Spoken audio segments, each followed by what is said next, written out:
মুরগিকে যদি ড্রেসিং করা হয় গরম পানিতে চুবিয়ে এরপরে যে মেশিনের মাধ্যমে যদি তার ওগুলো আলাদা করা হয় তাহলে সেক্ষেত্রে সে মুরগি খেতে অনেক আলেমরা নিষেধ করেন। এই প্রশ্নের উত্তরে ডক্টর খন্দকার আব্দুল্লাহ জাহাঙ্গীর রাহমাহুল্লাহ বলেছেন যে ওলামা একরাম যে যুক্তিতে নিষেধ করেন সেটা হলো ওনারা মনে করেন যে মুরগির পেটের ভেতরে নাড়ি ভুঁড়ি যদি থাকে, পায়খানা মলমূত্র আছে, এই অবস্থা যদি গরম পানিতে চুবানো হয় তাহলে ওই গরম পানিতে ওই মলমূত্র সবগুলো সিদ্ধ হয়ে গলে গোশতের সাথে মিশে যেতে পারে, নাপাক হয়ে যেতে পারে গোশতটা, সেজন্য আলেমরা নিষেধ করেন।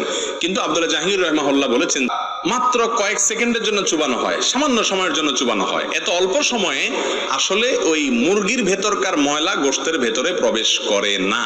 করে না যে তার প্রমাণ কি? তার প্রমাণ হলো গোশতের মধ্যে কোনো মলমূত্রের গন্ধ আসে না, কোনো বর্ণ আসে না, কোনো আলামতও আসে না। অতএব এটি জায়েজ হবে ইনশাআল্লাহ, সেটাই হলো বেশিরভাগ মনে হয়।